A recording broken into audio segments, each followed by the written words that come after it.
Assalamualaikum warahmatullahi wabarakatuh. Baik anak-anak, hari ini kita telah memasuki tema 9, subtema 3, pembelajaran yang ketiga. Ayo membaca. Lihat gambar. Nah, sudah ya. Nah, sekarang dengarkan. Pernahkah kalian mendengar tentang seorang yang bernama Buzz Aldrin? Ayo, bersama kita menggali informasi lebih dalam tentangnya. Edwin Eugene Aldrin atau sering dipanggil Buzz Aldrin lahir di Amerika Serikat. Pada 20 Januari 1930, awalnya ia hanyalah seorang mekanik yang pandai memperbaiki mesin, tetapi sekarang ia dikenal sebagai seseorang yang mampu merancang dan memperbaiki mesin, dapat menerbangkan pesawat, dan pernah menginjak kakinya di bulan bersama dua rekannya Neil Armstrong dan Michael Collins pergi menjelajah luar angkasa. Pada tanggal 20 Juli 1999, Buzz dan Neil menginjakkan kakinya di bulan, sementara rekan lainnya Michael tetap berada di orbit. Sebelum ia menjadi astronot, Buzz juga merupakan seorang tentara Angkatan Udara Amerika Serikat. Buzz mendapatkan gelar doktor dari Institut Teknologi Massachusetts. Ia pun terpilih NASA dan menjadi astronot di kelompok terbang yang ketiga. Oke, nah untuk tugas pertama kamu adalah kamu menjawab pertanyaan ini. Bagaimana cara para astronot menuju ke bulan dari bumi? Yang kedua, sikap dan nilai seperti apa yang dimiliki Buzz sehingga ia menjadi salah satu orang yang mendarat di bulan? Pertanyaan ketiga, tulislah pertanyaan kamu yang berkaitan dengan bacaan di atas. Itu untuk tugas pertama kamu. Baik, kita lanjut. Nah, di sini ada bacaan tentang judul modernisasi teknologi transportasi. Transportasi masa kini telah menunjukkan kemajuan yang pesat baik transportasi darat, air, dan udara. Sarana dan prasarana transportasi semakin lengkap dan baik. Sarana transportasi berupa alat angkutan seperti sepeda motor, mobil, kereta api, kapal, dan pesawat terbang. Prasarana transportasi adalah penunjang kelancaran pengangkutan antara lain jalan, jembatan, terminal, stasiun, lapangan terbang, dan pelabuhan. Transportasi atau angkutan umum pada masa lalu awalnya menggunakan tenaga manusia, contohnya dengan cara dipikul, digendong, atau didorong. Lalu berkembang menggunakan tenaga hewan seperti kuda, keledai, dan gajah. Alat transportasinya sederhana, baik transportasi darat maupun transportasi air. Alat transportasi darat semula menggunakan tenaga manusia seperti sepeda, becak, dan gerobak dorong. Kemudian berkembang menggunakan hewan seperti pedati ditarik sapi, delman ditarik kuda, dan sebagainya. Transportasi laut yang menggunakan tenaga alam atau angin yaitu perahu layar. Transportasi laut yang menggunakan tenaga manusia misalnya rakit dan perahu dayung. Transportasi darat. Alat transportasi tradisional umumnya tidak bermesin, contohnya antara lain seperti becak, sepeda, becak, cikar, dan gerobak. Sepeda, becak, dan cikar dapat digunakan sebagai alat angkutan barang dan penumpang, sedangkan gerobak digunakan untuk alat angkutan barang. Alat angkut darat tradisional pada umumnya hanya melayani pengangkutan jarak dekat. Alat angkutan darat modern pada umumnya menggunakan mesin dengan kekuatan dan kemampuan yang berbeda-beda. Alat transportasi modern terdiri atas kendaraan penumpang dan kendaraan angkutan barang. Kendaraan penumpang seperti sepeda motor, bemo, mobil, bus, dan kereta api. Sedangkan kendaraan angkutan barang antara lain truk tangki, kereta api barang, dan mobil box. Alat angkutan darat modern dapat melayani pengangkutan jarak dekat maupun jarak jauh, seperti antar kota dan antar provinsi. Perusahaan negara yang melayani angkutan darat yaitu PT Damri, Jawatan Angkutan Motor Republik Indonesia, dan PT KAI, Kereta Api Indonesia Persero. Oke. Tugas kedua kamu adalah mengisi tabel berikut. Tenaga penggerak. Nah, contoh tenaga penggerak sebelum modernisasi apa, setelah modernisasi apa. Nah, lalu yang keduanya fungsinya apa, sebelum modernisasi apa. Jadi yang kamu sebutkan itu apa namanya, lalu fungsinya apa. Nah, yang ketiganya kamu gambar, ya. Jadi singkatnya adalah kamu menuliskan nama transportasi sebelum modern, fungsinya apa, dan gambarnya apa. Lalu juga satu lagi kamu nama transportasi yang sudah modern, fungsinya seperti apa, dan gambarnya. Itu untuk tugas kedua kamu. Baik. Nah, yang selanjutnya tugas ketiga, nah kamu mengisi tabel dampak modernisasi terhadap sistem transportasi darat. Dampak negatifnya apa? Dampak positifnya apa? Dampak positif terhadap lingkungannya apa? Dampak negatif terhadap lingkungannya apa? Ini tugas ketiga kamu, mengisi tabel dampak modernisasi terhadap sistem transportasi darat. Nah, jangan lupa kesimpulannya. Masih tetap di tugas yang ketiga.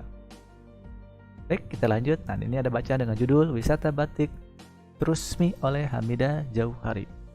Dulu pulang ke rumahnya yang ada di Jalan Sekar Kemuning, Kecamatan Kesambi, Kota Cirebon dengan wajah cemberut. "Kok kamu pulang sekolah malah cemberut, sayang? Ada apa?" tanya mama keheranan. "Aku kesal, Ma. Hari Sabtu nanti sekolah akan mengadakan pameran batik, lalu semua siswa akan diminta memakai baju batik," jawab Lulu. "Wah, bagus dong kalau begitu," sahut Kak Naila yang baru muncul dari dapur. Kak Naila adalah kakak Lulu yang sudah kuliah. Hari ini kakak Naila tidak ada jadwal kuliah.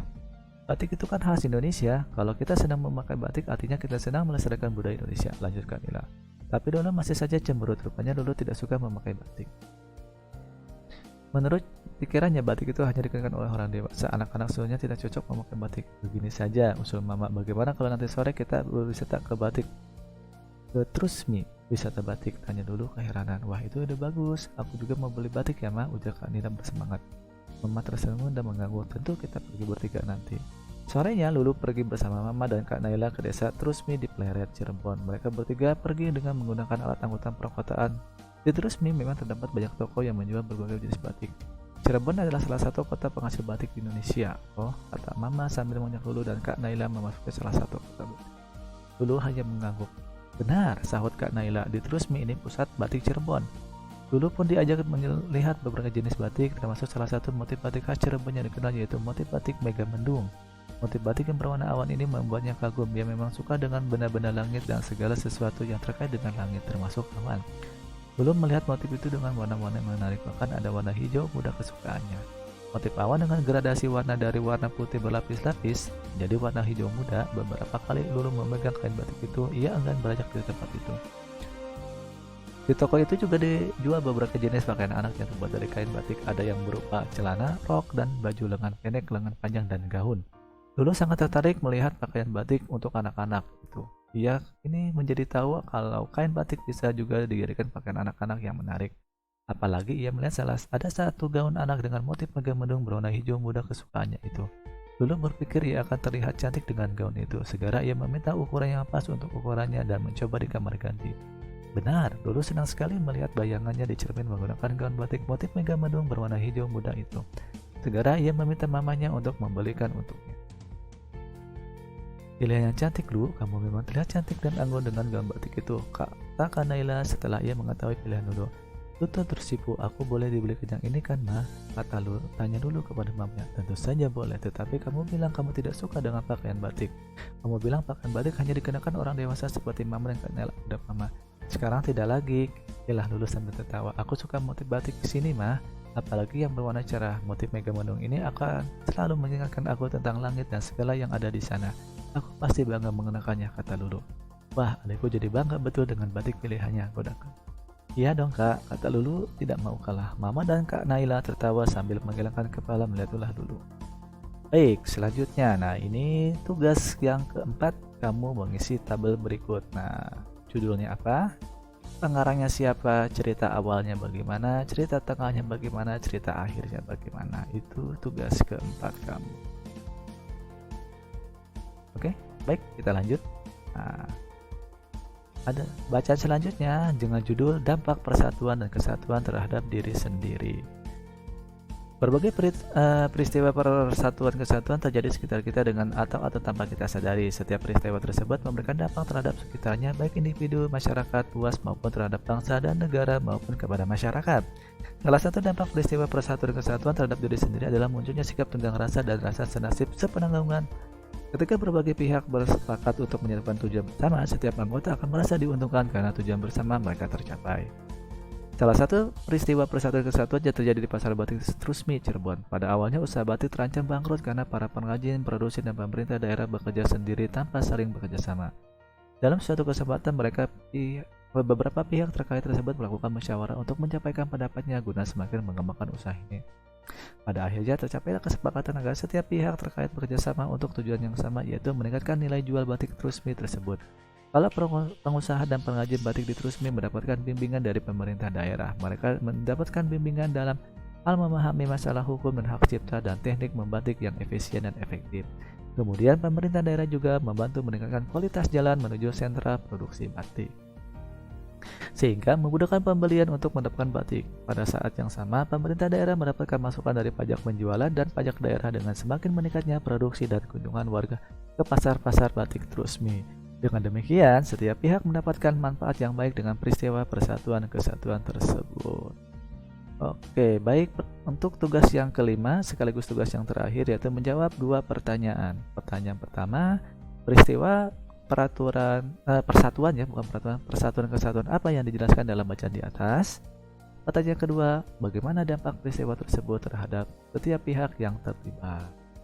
Baik anak-anak, cukup sekian untuk pembelajaran hari ini. Jangan lupa semua tugas dikerjakan sesuai perintahnya. Kasih nama, tanggal judul jelas agar mudah dikoreksinya. Baik, Bapak akhiri. Wabillahi taufiq wa hidayah. Wassalamualaikum warahmatullahi wabarakatuh.